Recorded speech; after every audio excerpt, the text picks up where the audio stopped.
Hi, everyone, and welcome to the Bream Fishing Project. In this episode, we are headed up to Queensland to jump on the Queensland Team Series.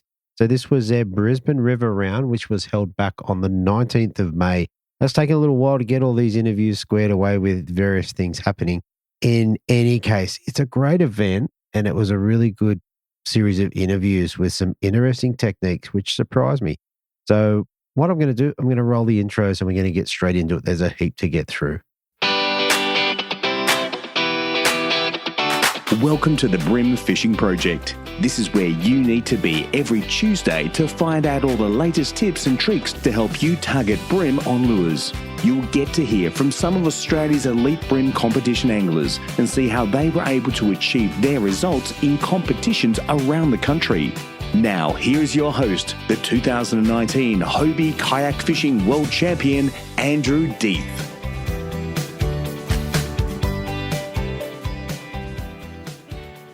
All right, so there's a couple of things to tidy up. We've got a few rounds coming up in the next couple of weeks. This weekend, we've got a Queensland Team Series at Scarborough. We've also got East Coast Bream Series running out of Botany Bay, so I might even go down to the Wade and have a look at that one. Foster in the Hobie Kayaks coming up in a couple of weeks. I can't wait for that. Foster's one of my favourite rounds.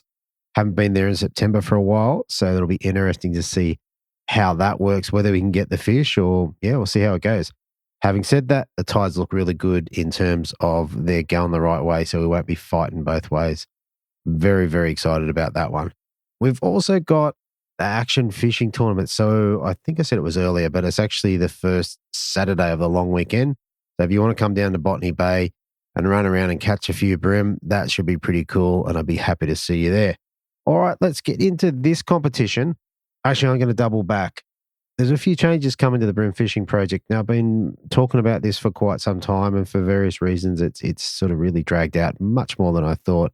But what I do want to do, and this is why I've doubled back, if anyone's got anything they want to hear or any feedback or whatever, now's the time to speak up. Shoot me a message. I already get a bunch of messages most weeks, which is very cool, particularly when it's a bit of a slog sometimes. It's very good to get some positive feedback. However, if there's something you'd like to hear, something you'd like to hear less of, or you've got some feedback, any feedback at all, please feel free to hit me up on socials. You can hit me up at the Bream Fishing Project. You can hit me up on my own, which just says just Andrew Deeth. Either way, I'd be really happy to hear from you, and hopefully we can get you the content that you are looking for. All right, let's run through the stats for this one. So this was May 19. We had a major bite period at 7:03 through to 9:33 a.m. with a minor at 1:29 p.m. through to 3:09. High tide was at 6:24 at 1.89 with a low tide at 12:54 at 0.45. The bite period, so, I report these every week and sometimes they line up. This is one you want to have a listen to. Some of the anglers' results did line up with this, so see what you think.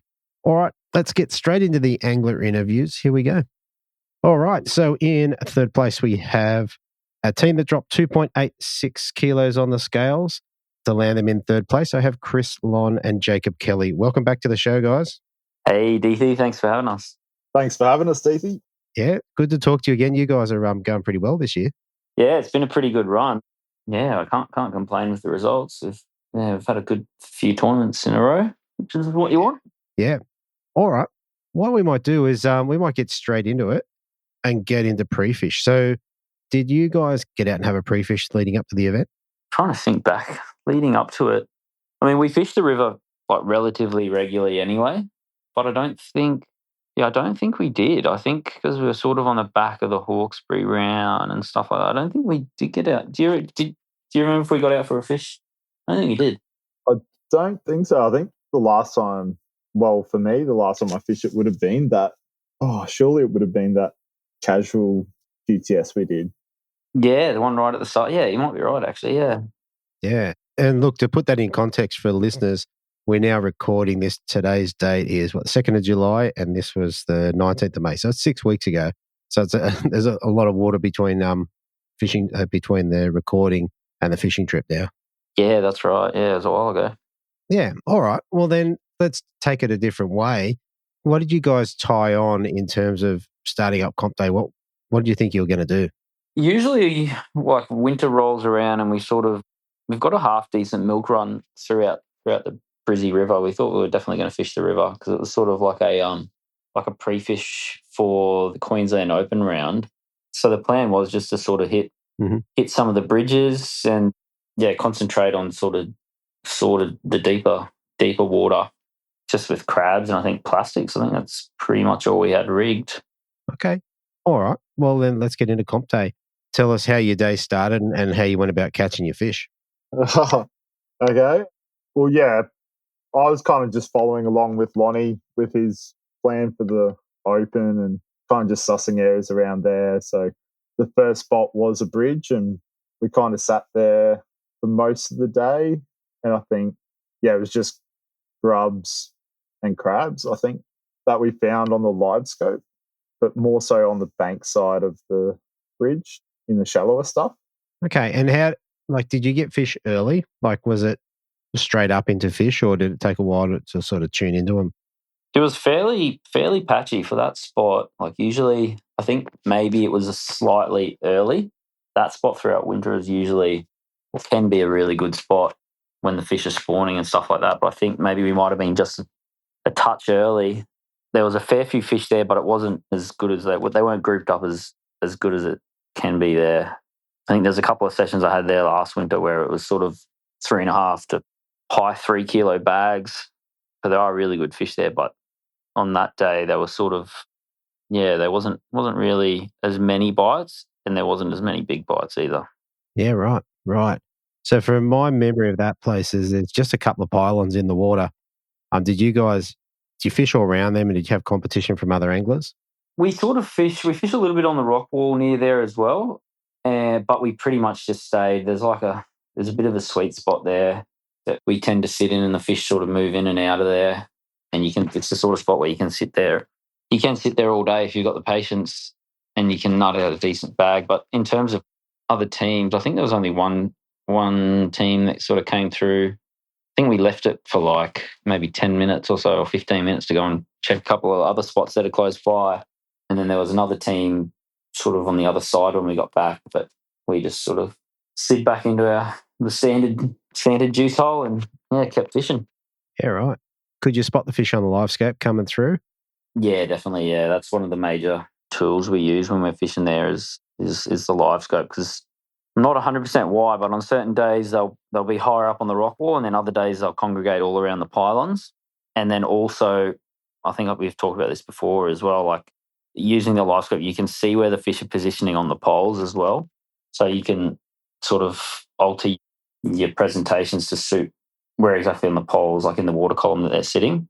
So I think we did get a few on cranks that day as well, but I think the primary lures were cranker crabs. Okay. All right. So you had sort of just under 3 kilos in your bag. What sort of sizes did you have in there? Were they consistent or did you have a bigger one or how'd that look? Ooh, that's a good question. Trying to remember back now. I think you had a 33 Forker, Lonnie, was it? I think it was anchored by a 33 or 34. Was it? Yeah, I do remember. I think there was one that was around the 33, 34 fork. And then I think we had maybe a 31, a 30, and maybe I think we had a 27 and 28 we couldn't upgrade. Yeah, I think there was something like that. Yeah, I knew there was a couple in there that we really wanted to get rid of but couldn't. Yeah, right. So then in terms of sort of targeting views and the grubs, were you just throwing them in and letting them sink down or you're working them back or how'd that look? It just sort of changed. I think we do tend to slow roll them a fair bit, sort of keep them moving in the current. But then we sort of just alternate, to be honest. One of us will be doing one thing and then the other will sort of do the opposite and then eventually we'll sort of work something out, somewhere in the session. Fair enough. It's interesting with this round, as the rest of the episode goes through, the results were really close. So based on that, did you drop any or miss any that you're going, that was the one we needed? Yeah, there actually was one that I hooked on a crank on another set of poles. And it was, I don't know if it would have given us the win, but it was definitely a half decent fish. It would have been sort of in that 30-ish there, give or take. Yeah. But other than that, there wasn't that many chances at big ones, yeah. Yeah. And this time of year, you said normally they're kind of coming into that spawning phase. Does that sound about right? Yeah, it's a bit weird compared to last year because last year we were getting them pretty good in May. That's what I was about to say. Like with the whole spawn run this year, it's been so different. Like the pin's been a bit slow to start. Even though we've had a bit of cold weather, it's completely different to last year. Yeah, definitely. Yeah, it almost feels like it's almost a month later or so. Give or take. Yeah, right. Yeah, no, that could be the case. All right. So after the bridge, was that pretty much where you spent your whole day, or did you move on from there? Only to go and fish another bridge, to be honest. Right. Yeah, there's a bit of a pattern you're probably starting to see there, Deethy. We don't mind a bridge. Nothing wrong with the bridge. Yeah. With the bridge, it's definitely like the live scope's definitely cleared a few things up, especially for me, someone who doesn't have live scope, and just seeing that is just like, yeah, it is a game changer. You can see exactly where they're sitting, how they're moving. And I think that's how we've cracked a few really good fish. Just those smaller patches of fish too, you can tell they're bigger. Sure. Yeah, I've definitely seen that while on Chris's boat. So, yeah, it's been an eye-opener. Yeah, you can definitely sort of spot better fish, like in terms of how like the clarity of the return and stuff that you're getting. Yeah, and it saves so much time. Like in terms of casting, you're always sort of casting onto fish. Yeah. And do you find yourself, like, if you rock up to the bridge and you can't see them on live scope, you kind of move on quickly? Is that how that looks? Pretty much. It usually goes hand in hand with lack of bites. Like, yeah, if you're not seeing them on scope, yeah, we don't give it as much time as what we probably would have in the past. But I think a funny thing is the amount of times you're just steering your electric and, you're pointing in the middle of nowhere, you wouldn't really think they'd be there. And then you just see a patch and be like, oh, they're there. Let's cast there. And sure enough, 9 times out of 10, they're brim. Yeah. Yeah, for some reason they've just repositioned for that period of the tide or whatever. And yeah, they're in a spot where you wouldn't usually be casting. Yeah. That's what I've found is that story keeps being retold. Like I keep having guys saying that it was just a random patch of fish out to the side and I caught a fish out of it. It's quite common. Yeah, it definitely rings true. Yeah. Very good. All right. In terms of plastics, was there anything specific you were using? We just tend to use the old Z-Mans most of the time. I mean, we do use bait junkies as well, but just grubs pretty much, just motor oil grubs, and then occasionally we alternate the colours and what have you. Sure. But yeah, it's pretty hard to go past the old motor oil Z-Man. Exactly. And I've probably asked this before in a previous podcast, but what sort of jig heads do you like in them?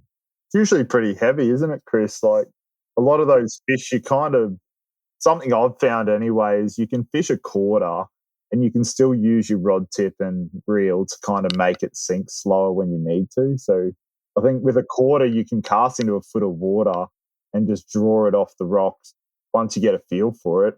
So it's kind of looking like a 1/16 or something, a bit lighter until you let it dead stick down onto that drop off. Yeah, especially with Z-Mans being a little bit more buoyant as well. Like we do tend to fish pretty heavy, well, probably heavier than most. But in that part of the river, like what's the current like? Like, is that a factor? Yeah, definitely. It just depends on how big the tides are. Like if you get a big tide, it can really steam through there to the point where you'll have to wait crabs and stuff like that. But then it sort of just depends on the day, depends on the tide. Yeah, okay. In my time up in the Gold Coast, I've used 1/4 ounce Gamakatsu hooks, or the atomic ones. I think they are. They're on a Gamakatsu hook. I found them to be really effective. Yeah. I'm really getting around the new dial ones. So I just love how sharp the hooks are. Like the hook keeper helps as well. I still glue them, not as necessarily you have to. I don't know. It's just a bit of OCD or something like that. But yeah, no, I'm starting to really get around the dial jig heads. Yeah, and I think you're gonna like. I've not straightened. Not that I've used them a lot, but I haven't straightened any. So they're a pretty decent gauge as well. Yeah, neither.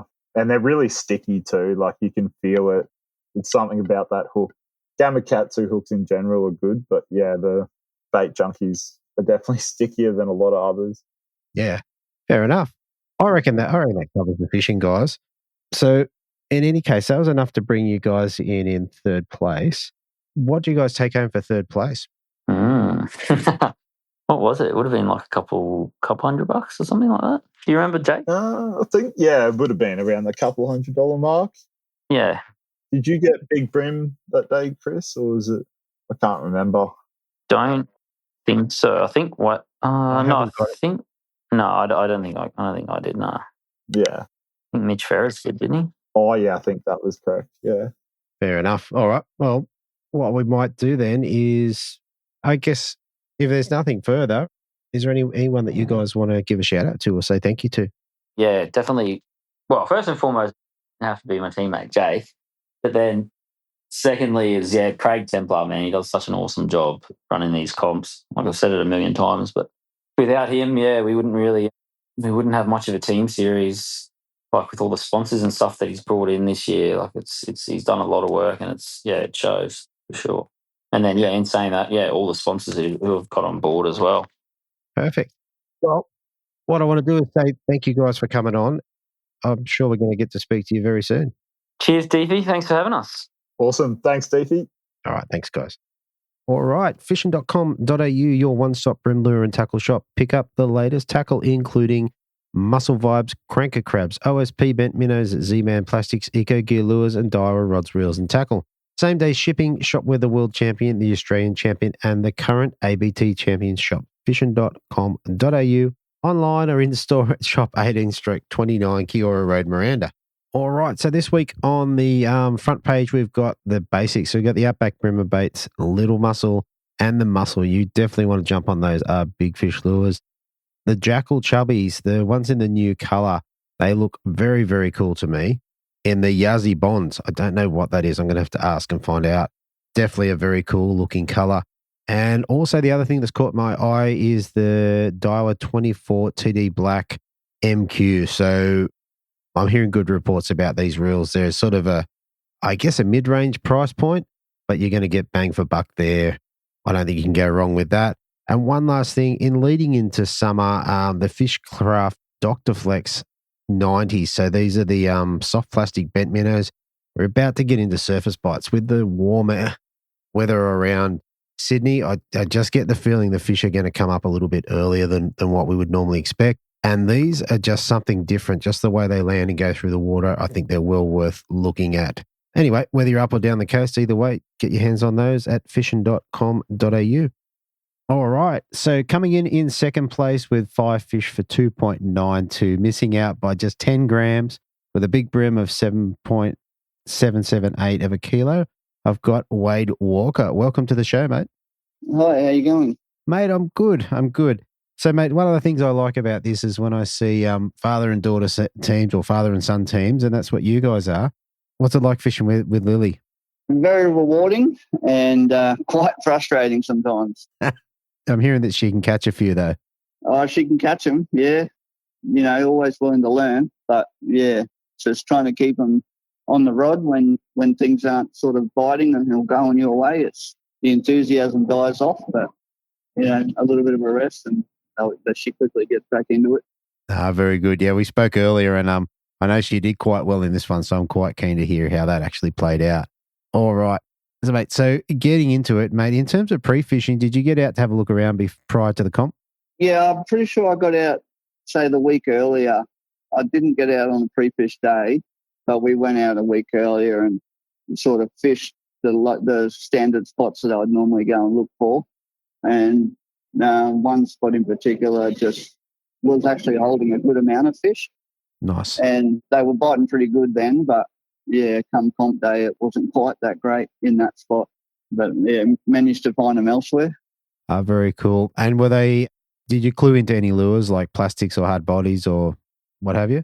You can sort of interchange between the deep divers and the soft plastics. It all sort of depends on what the tide's doing and the current flow where you're fishing. Sure. The area that I was fishing was sort of technically around bridge pylons, but in the deeper section between the bank and the bridge. Okay. And there's a lot of rock there. Yeah. So when that tide's slack, then, I'll throw on atomic deeps or the smaller crankbaits and just throw them hard up against the structure and try and bump the rocks that are quite high in the water column. Sure. Yeah, when the tide's running quite quickly, then I'll go to a plastic and just find that right weight where you can cast ahead of yourself and then sort of drag it back to you without getting snagged up. Okay. Yeah. And then, you just feel the bite. Hopefully by the time it sort of gets back to you, you should be able to get the bite. Fair enough. All right, mate. So with this one, fishing out of Brisbane River, tell us a bit about how your day went and how you guys went about catching your fish on the comp day. Yeah, so originally I'd always start at the bridge, which was from Combsley boat ramp. It's maybe 200, 300 metres from the boat ramp, so quite close. Yeah. So being the start of winter, it was good for a short run. You don't get the cold hands in the boat and the wind-blown face. So, yeah, it was a nice warm start.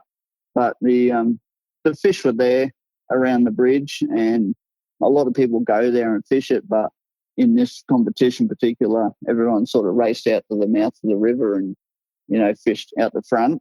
And, yeah, we just stopped at our first place, which is the Gateway Bridge, pylons at the bottom. And, yeah, we started there and fished around, and sort of there was fish there, and you get the odd small one, but they just weren't biting like they did the previous week. And we probably persisted there maybe an hour. And, yeah, the gut feeling sort of told me that they weren't sort of going to come on when they should have.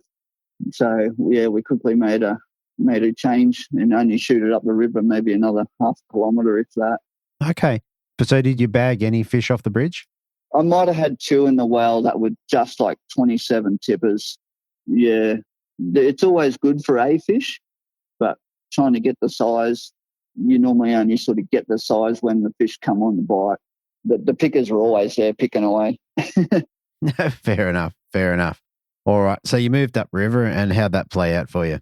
Yeah, we made the move up the river, and we fished around the local barges, and there's like a cluster of them. There might be 20 of them or something tied together in all different angles, and they create these little back eddies in between the barges, and you can fish tight structure and things like that, and fish it a few different ways where you can throw your crankbaits hard up along the edge, and you can either tune them or just have them running straight down beside the barges, and then the fish will come out from under the barges and hit your lure. Or what we also do is just throw the soft plastics up, lightly weighted, and let them just sink down low. And if there's current there too, they'll also just drift underneath. Yeah. Let's go back to the crankbaits. What crankbaits are you throwing in there? On this day, we were throwing the Atomic Shiner 45s, I think they were. Okay. Yeah. I normally change between the 40s and the 45s, just depending on what sort of profile I think they're after. Yeah. Because the bigger bait can definitely be a little bit more intimidating to the fish, but sometimes the bigger fish will hit the smaller lure, and then sometimes also it works the opposite, where the smaller fish will hit the big lure, and you'll be like, wow, Yeah. Normally this wouldn't happen normally, Yeah. I was surprised. I thought you were going to say crank 38s. So, yeah, I was surprised to see you said shiners. Yeah, as much as I love the crank 38s for flats, I find the skinnier profile of the lure on the hulls, and especially cranking pontoons as well. And it's the same on the Gold Coast fishing around there. You always use the shiners in the 40s and use the mids and things like that on the flats. Yeah, okay. So if you're cranking the barges or the boat hulls, are you just a slow wind, or you're a twitch and pause, or how's that look? Yeah, definitely for me it's just a slow wind. As much as I think you need to twitch it and pause and, do all those crazy things, for me it's the slow wind that seems to get the bite. I don't know if it's just because of the area, but even when I fish out in Moreton Bay and I'm fishing boats and things like that, it's always just a consistent slow wind. All right. So how did your fish come? So you had a couple off the bridge. Did you end up getting a bunch off the barges? And, when did your bigger fish arrive?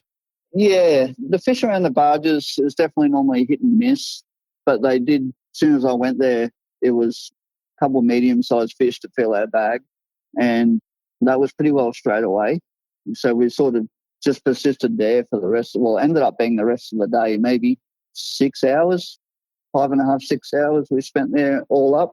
But when you're sort of fishing away, you don't really realise what the time is, and you're in and out of the live well, weighing fish and throwing fish back, and time gets away. But we ended up spending a majority of the time on the barges, and most of our good fish, which Lily caught the best 2 fish of the day, and all came on atomic hards. Oh, very good. That's good to hear. So tell us about Lily's fish. Tell us, can you give us any insights as to how the fight was or how she went about catching them? Yeah, well, Lily's only new to crankbaiting pontoons and boat hulls. So as she's sort of done the cast along the barge, and, is just working that lure towards the barge. The rod's at this time sort of down low between the barge and the boat. And then when the fish bites, I got a reminder to pull the rod away from the barge and have it out on the opposite side of the boat.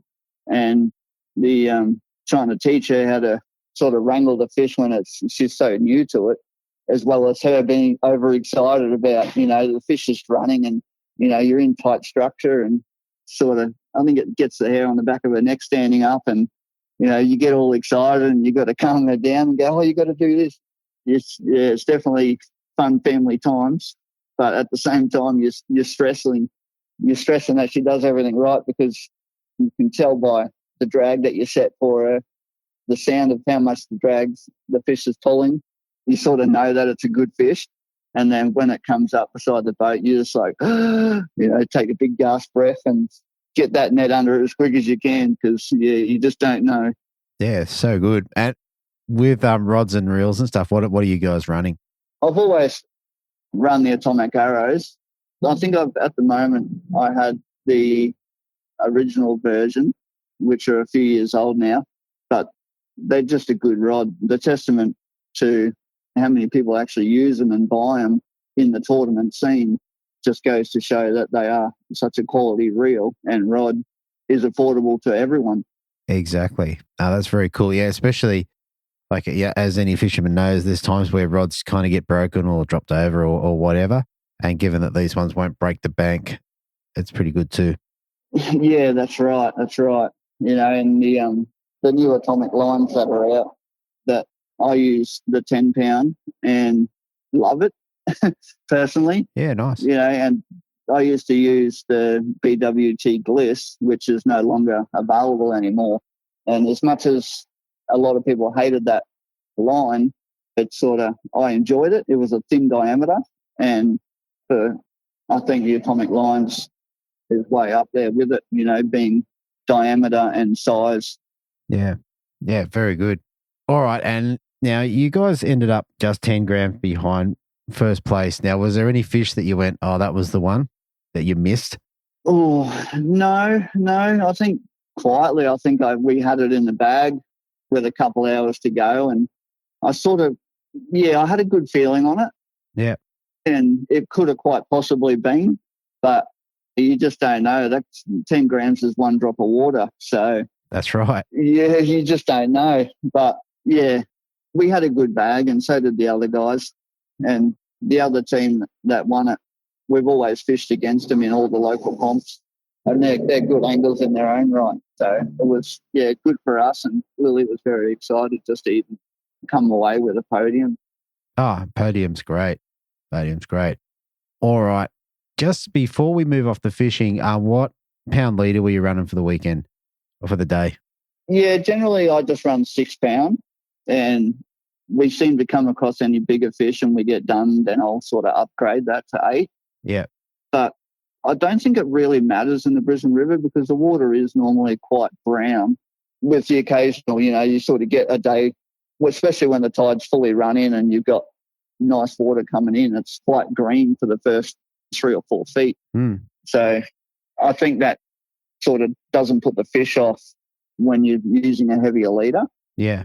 But as a base, I just put 6 on for everything and start there. Very good. All right. I think that covers the fishing pretty well. For second place, what do you guys get to take home? We got a atomic prize pack, and Lily got the big brim for the juniors, which was sponsored by Rapala. So she got a nice pack from them. And I think there was a couple of stickers in there as well, and a face buff as well. So, yeah, nice little pack for her. And I did Craig a favour and cooked the barbie for the guys at the end of the day. Oh, very good. Yeah, you got to chip in when things need doing or someone needs help to run these comps. There's always someone out there to put their hand up. Exactly. Well, it's good. And coming off the water and grabbing a sausage sandwich, how good's that? Yeah. It's definitely something you need, especially if you're one like me and you sort of, you might take one muffin out on the boat and that's it for the day. So it is nice to come back to the boat ramp and, have a snag ready and have a drink and a quick yarn while things are getting all finished up. Yeah. Oh, very good. All right, mate, before we head off, is there anyone you want to give a shout out to or say thank you to? Yeah, I'll have to thank Queensland Team Series. Craig runs a tight schedule and he does his best to keep it going under his own power. Yeah. He's obviously got some of us guys that give him a hand when he needs it, but yeah, he definitely does the majority of the pulling the weight. Yeah. And Frogley's Offshore, they've come on board and I'm an ambassador for them now. Nice. And yeah, so the future's looking good and Lily gets to come for the ride and they've Frogley's has kitted her out with atomic gear as well. So nice. That's great. Yeah, definitely. Yeah, they're 100% supporters for the up and coming, and especially the ladies.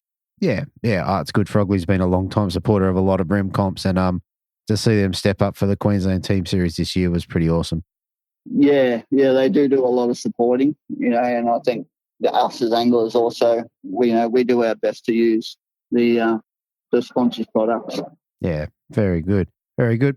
All right, Wade, mate, I want to thank you for coming on. Congratulations to you, both you and Lily, and we'll talk to you again in the future. No worries. Thank you very much.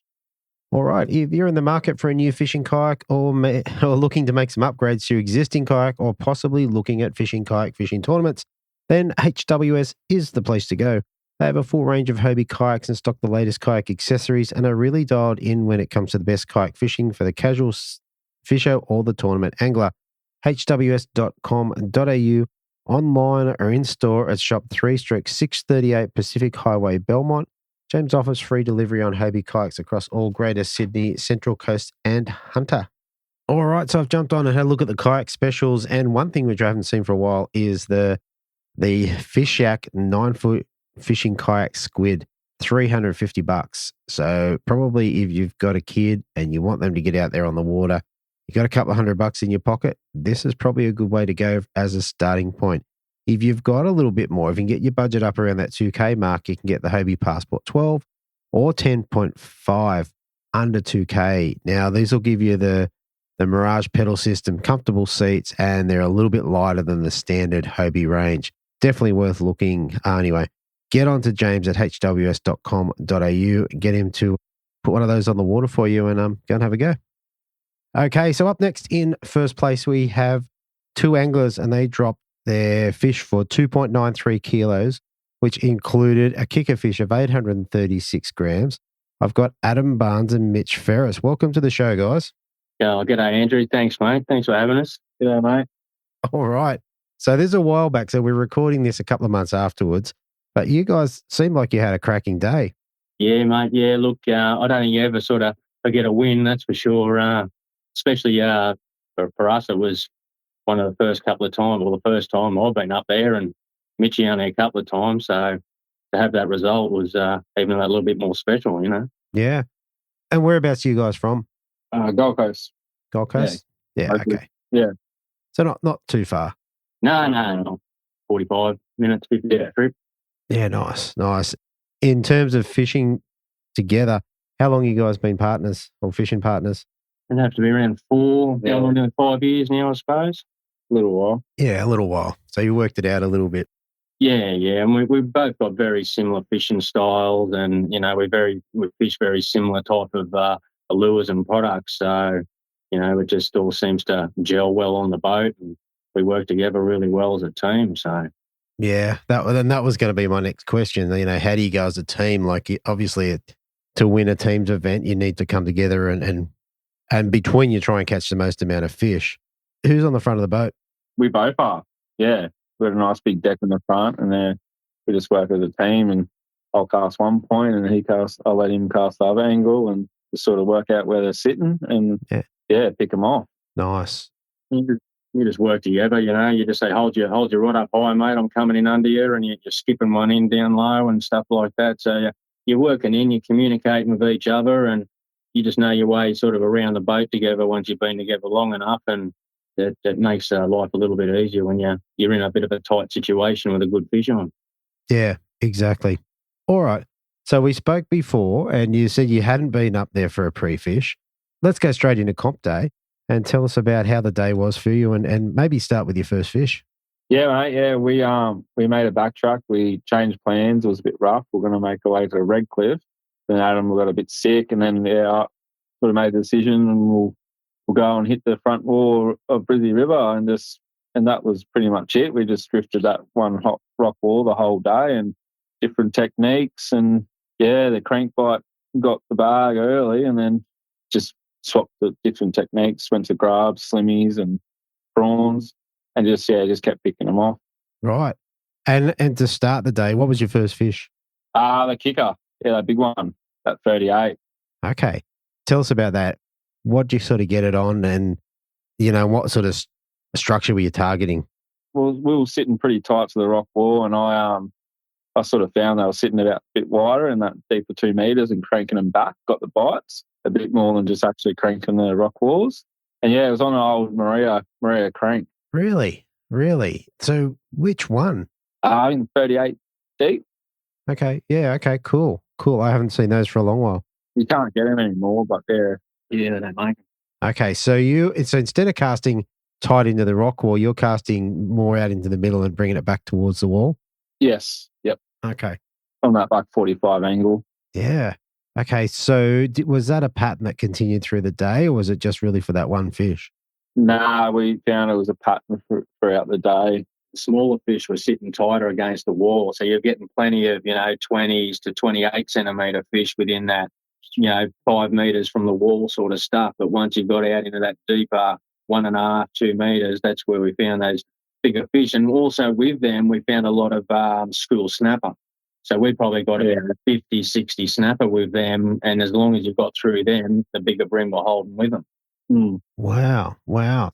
So normally people are going to cast in, the trick is tight to the rock wall, crank it down, all that sort of stuff.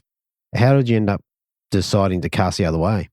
Well, it was just a consistent roll of small fish coming in. Every time we threw into the wall, we're bringing it out. We're hooking up small fish. So Mitch is like, you know what?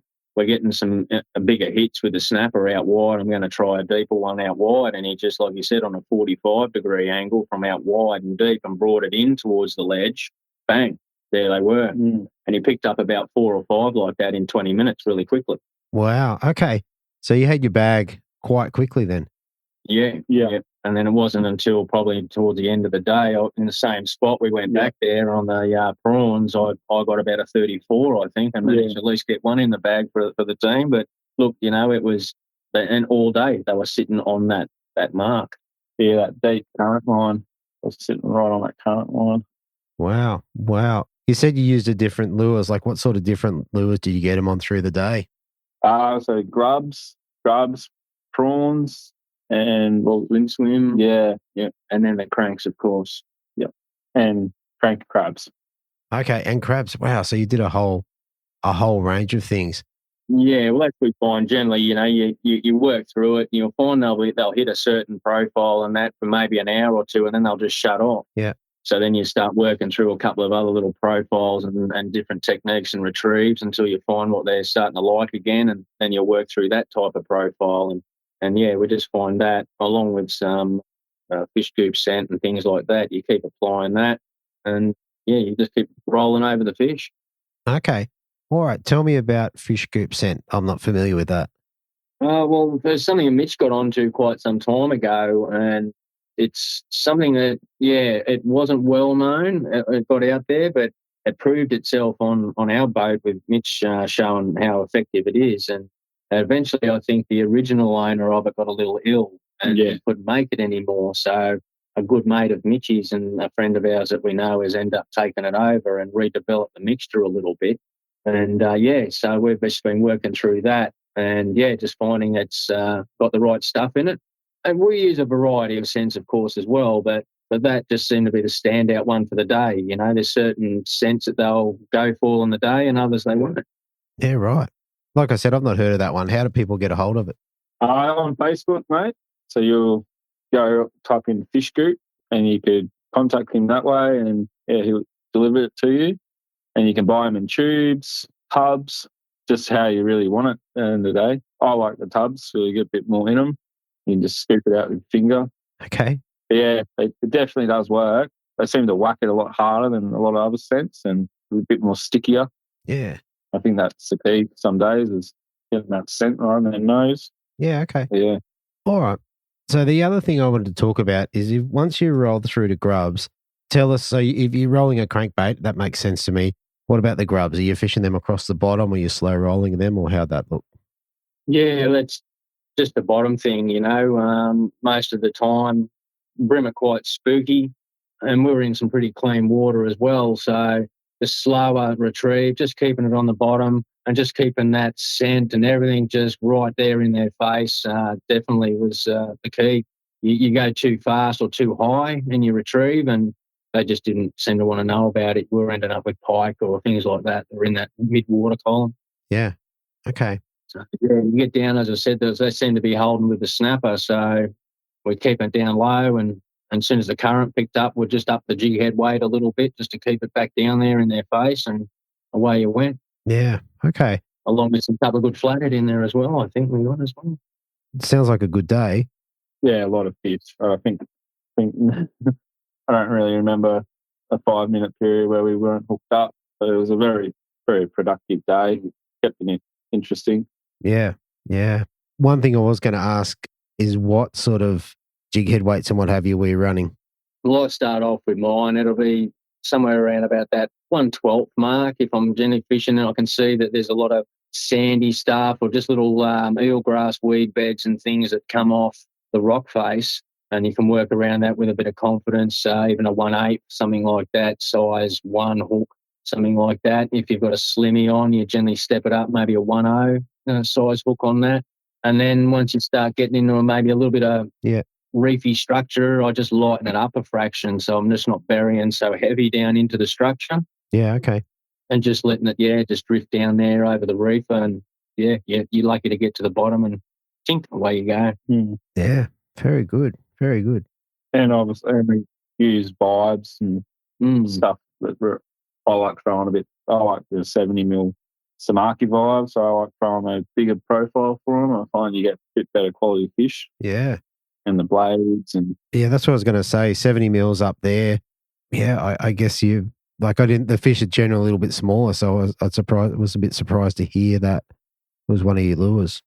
Yeah, no, they're quite productive with them, so a lot of people don't realise, and you get the right sort of profile down there. Bream are quite happy to take, even up to 100mm size lures, but it depends on the day. Yeah, yeah. All right. In terms of the fishing, did you guys lose anything that you went, that was one we needed? Well, that one big one that pulled me under the boat, I don't know if it was a bream or I think it might have been something like a cod or something a little bit bigger. It was a beast of a thing. But, look, you do always tend to get those one or two fish that if that was a bream, that was, we're coming home with trophies, but some you do get to see, some you don't. But, there's always a few. But other than that, I think we landed a lot more than we dropped. So yeah. Well, we made a bit of a special attempt actually the night before when we said, no, we're going to renew all our trebles. We'll make sure any old stuff is resharpened. We'll get the new sticky trebles on there, and that certainly seemed to make a difference as well. Yeah. Yeah. Yeah. Well, it definitely paid dividends. Yeah. All right. So I think that covers that side of the fishing. What about lines and leaders? What were you guys running for the competition? Well, we generally run a little bit heavier than a lot of the bream guys. So I normally sit somewhere around about 8-pound braid, even 10 pounds. Some of the new atomic, braid they've got out now is actually lines. We've got a packet of it over there. Here we go. Yeah, it's atomic lines braid, the by 8, 10 pound. It's super, super thin. You're looking 0.05 millimetres. Mm. So you quite happily can run that. And the X braid as well. So anything sort of around that 8-10 pound. Yeah. We generally find, because we don't fish a lot of flats, we don't fish a lot of weed beds. We're either fishing boat holes, we're fishing rock walls, or we're fishing pontoons and heavy structures. So yeah, 4 pound stuff, doesn't last long with us at all. And majority of the time you'll get the odd jack, the cod, there's an odd barracuda in there, a trevally will grab hold of you, and it's nice to know you've got 8 pound. And same with the leader. So we'll sort of cipher between 6 pound and 8 pound in the fluorocarbon. Yeah, okay. And match that up that way. So, yeah, again, just depending on what we're fishing. If we're fishing bridge pylons and things like that, we'll maybe even step it up to a 10 pound setup. Yeah. Just crankbaits with 6 pound. Yeah, cranking you want a little bit lighter, of course, to give that lure its action and let it do its thing. So, and your sink rates are different. So the heavier your fluorocarbon, the quicker it sinks through the water. So it'll pull a surface bait lure down where you don't want it to. Yeah, yeah. So the lighter your leader, the more it'll float up on top. Yeah.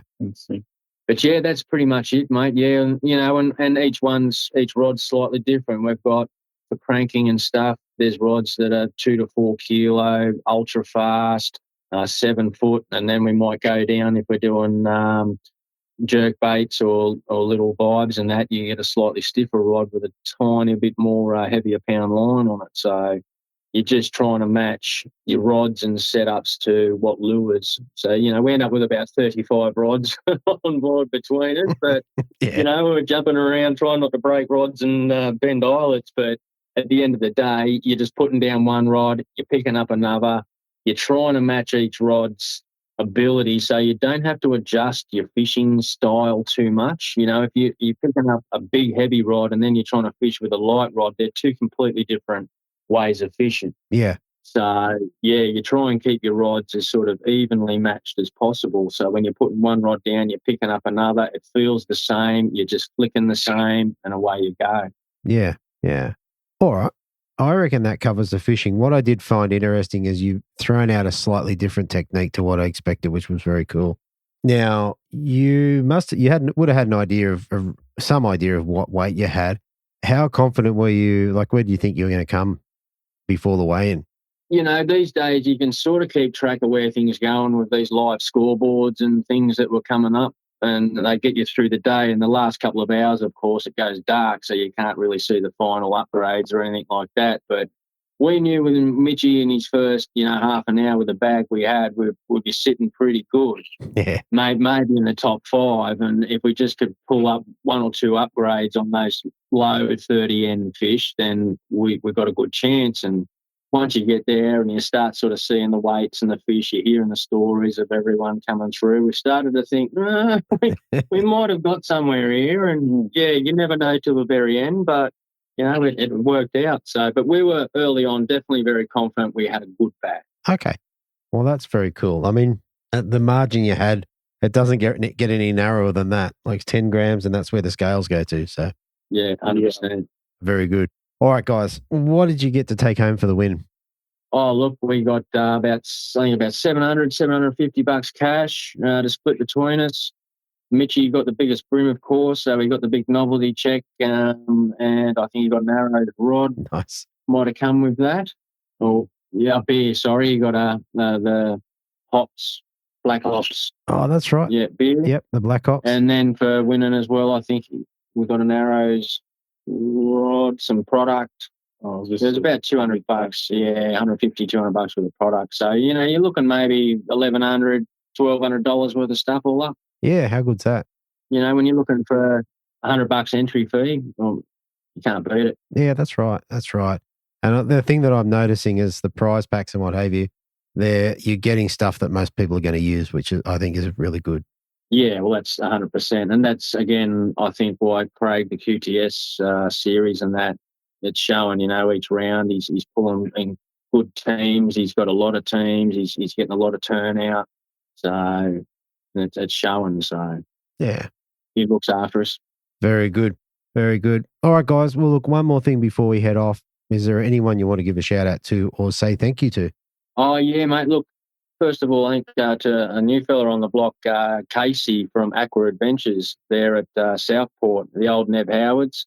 Mate, he's been bending over backwards for us and getting things for what we need and all the finesse stuff and things like that. So big shout out to Casey, mate. You're an absolute champion. Very good. And Samaki. Yeah, big shout out to Samaki. They helped me out with a lot of gear and all good products, and Fish Group. Fish Group. How good's that? Yeah, Sean Collins is his name. So, Sean, you're an absolute legend, mate. We love your work. We love your stuff. Yeah, keep doing what you're doing, and we'll keep doing what we're doing, mate. Most impressed with it. And, of course, I've been sponsored for a few years by Z-Man and Tackle Tactics. So, their products are just amazing and unbelievable, and you just can't go past them. So, for all those guys, we wouldn't be able to do what we do without them. Yep. And, a big shout out for you boys. We'll keep going. Fantastic. All right, guys, I want to give you congratulations for the win and thanks for coming on, and I'll talk to you next time.